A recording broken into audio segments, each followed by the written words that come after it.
Welcome to Short Cover Lit. I'm Adrian Fort. And I'm Dalton Gentry. And we're here with you for this week's Six Things list. Dalton, what are we six thingsing today? This week, we're going back to characters. Characters. 6 characters that we will never forget. Never, ever, ever. No matter how hard we try.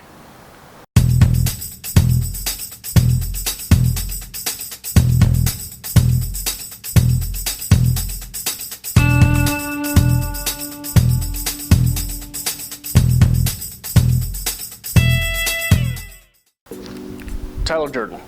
If you've ever read Fight Club, there's not a chance in hell that you will ever forget Tyler Durden. He is the character that not only defined a book, but a book and a movie and an entire literary movement. There is not much else to be said about Tyler Durden that has not already been said, so I will allow you to search the greater of the internet and come to your own conclusion. But you will never forget Tyler Durden.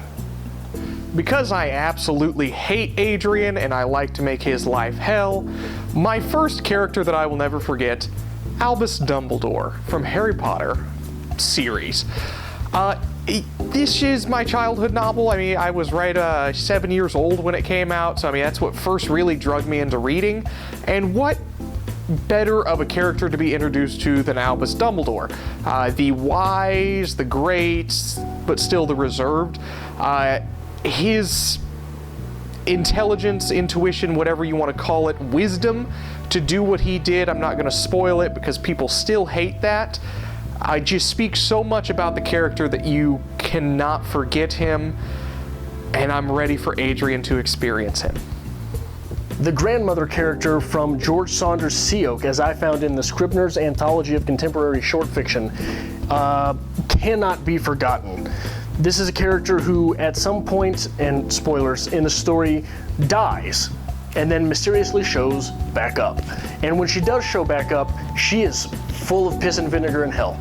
She changes everything, the entire dynamic for the story, for all of the characters in the story, by basically rehashing her entire life and the goal that she has set out for their family unit.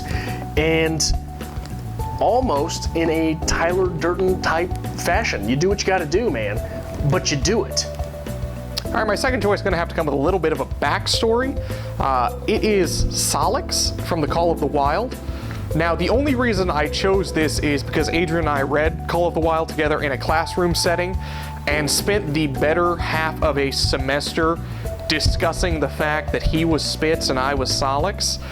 Sol-Leks is the lone, kind of angry, hateful, cynical, add word here, dog of the pack, who is kind of the counter protagonist, whatever you want to call it, to Spitz, but is still there for Spitz, so it's perfect for our weird book relationship. So I had to plug it in here. I'm never going to forget that. It was special to me. I don't care what you think about him, so this is mine. I'm taking this one. Hank Chiansky, which is Charles Bukowski's alter ego in literary form. And one of the arguments that I've always made about Bukowski is that his poetry should be read as a collection, not simply as poems. And these collections should be read almost as a novel. And when you really get in there, it's Bukowski, but he's always called Chiansky. And some of the dirtiest, nastiest, most low-life form of anything you will find in literature comes from Charles Bukowski in the form of Hank Chiansky. And it is impossible to get Chiansky out of your palate once that palate has been ruined by him. My final character is both an icon in literature and an icon in film, and that's Atticus Finch from To Kill a Mockingbird. Now, I selected this character because not only is he extremely memorable, and a lot of people seem to have a lot of admiration for this character, but given the atmosphere of our political times here in the United States, I think Atticus is the one we have to try to remember.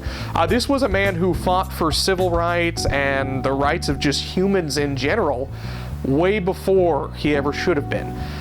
And it seems like we're getting away from that as a nation, and maybe I'm just still stuck on my big politics spiel, but I think we need more Atticus Finch in our life.